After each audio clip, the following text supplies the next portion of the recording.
Bismillahirrahmanirrahim. Assalamualaikum warahmatullahi wabarakatuh. Alhamdulillahirabbil alamin. Nahmaduhu wa nasta'inuhu wa nastaghfiruhu wa na'udzu billahi min syururi anfusina wa min sayyiati a'malina. Wa may yahdihillahu fala mudilla lahu wa may yudlil fala hadiyalah. Asyhadu an la ilaha illallah wa asyhadu anna Muhammadan abduhu wa rasuluh. Allahumma sholli wa sallim wa barik ala Muhammad wa ala alihi wa sahbihi wa man ihtada bihadza ila yaumil qiyamah. Baiklah hadirin pemerhati video ini, saat ini saya akan membawakan atau menjelaskan sebuah ceramah singkat yang berjudul Tidaklah Allah menurunkan penyakit kecuali Allah juga menurunkan penawarnya. Masya Allah. Baiklah ukhuwatul muslimin, insya Allah dirahmati dan diberkahi oleh Allah Subhanahu wa Ta'ala. Sudah diketahui bersama ya bahwa setiap kehidupan itu tidak hanya dalam satu keadaan saja, karena ada seseorang itu berbeda-beda, ada yang senang, ada yang duka, ada yang bercanda, ada yang tawa, terus ada yang senang, dan ada pula yang sakit, dan itu semua itu adalah sunatullah yang mesti dihadapi oleh siapapun. Dan bagian hal yang paling menarik dalam pembahasan ini ialah orang yang sakit, seseorang manusia yang diuji dalam suatu penyakit ataupun sakit ya. Tentu saja jumlah sakit ini lebih sedikit dan lebih sebentar dibanding jumlah yang sehat. Tapi yang intinya dalam pembahasan ini ialah, ataupun yang tadi yang saya jelaskan, bahwasanya Allah Subhanahu wa Ta'ala itu mentakdirkan suatu takdir, kecuali di balik takdir itu pasti ada hikmahnya. Maksudnya Allah itu menetapkan sesuatu ataupun memberikan sesuatu, maupun itu masalah maupun pasti semuanya itu ada hikmahnya. Saya mengambil contoh dari yang terjadi sekarang ya. Yang terjadi sekarang itu sama dunia gitu, maksudnya sekarang kan dunia lagi na'udzubillah min zalik ya Allah ujiannya. Terus apa? What happened with the world? Apa yang terjadi dengan dunia gitu ya? Sekarang itu the world in currently is trouble. Bahwa dunia itu sekarang lagi masalah. Apa masalahnya? Bahwa sekarang dunia itu sedang diberikan, diuji oleh Allah dengan virus corona. Virus corona itu ya Allah, insya Allah ya kita ya dilindungi Allah Subhanahu wa Ta'ala dari virus corona. Amin ya amin ya rabbal alamin ya Allah. Nauzubillahi min zalik. Tapi maksudnya selain kita menjaga diri dari virus corona tersebut, kita harus ambil hikmah dari adanya virus corona ini. Kenapa kita harus mengambil hikmah dari corona? Iya, karena itu ada banyak sekali ternyata hikmah yang bisa diambil ya.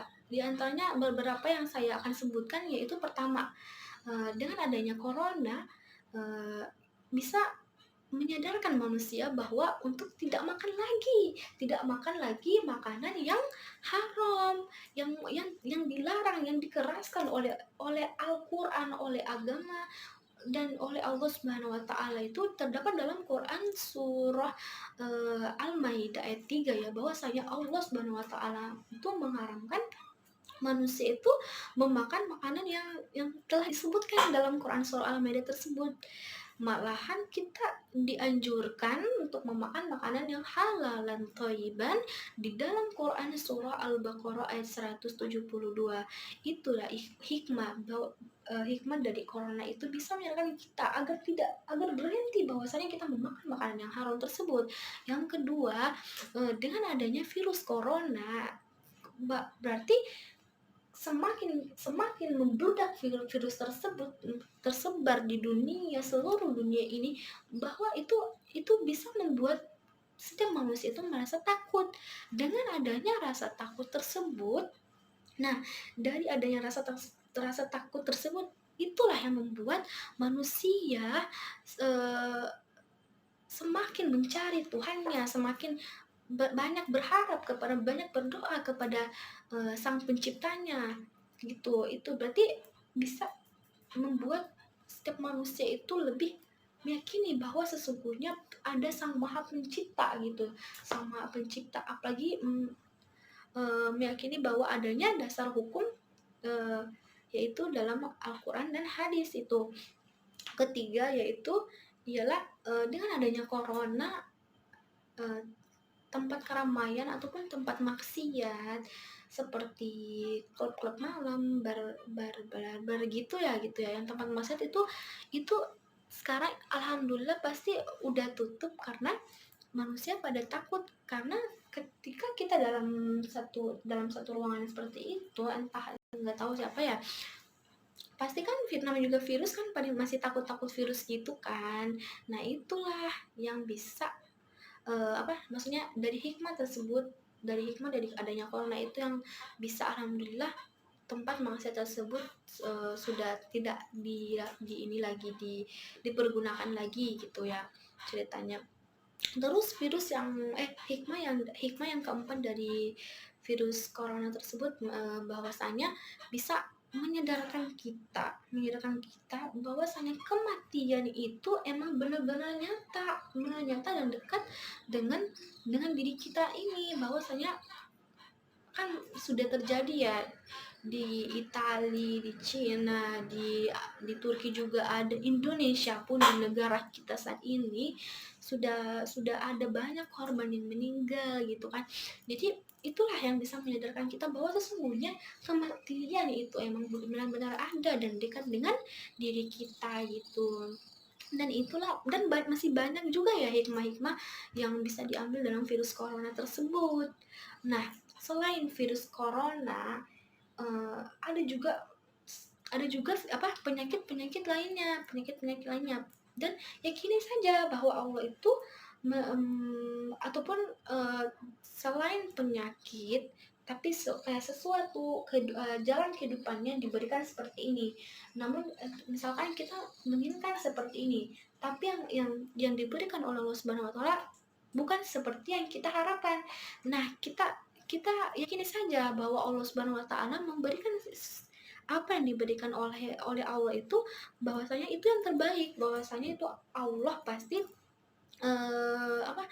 ada hikmahnya di balik semua itu. Nah, kita kembali lagi ke penyakit ya. Dan yakini saja bahwa semua penyakit itu pasti ada penawarnya atau penyembuhnya gitu, penawar untuk menyembuhkan penyakit tersebut. Itu seperti yang disebutkan dalam hadis sahih riwayat Bukhari. Rasulullah SAW bersabda, ma anzalallahu da'an ila anzalalahu shifaan.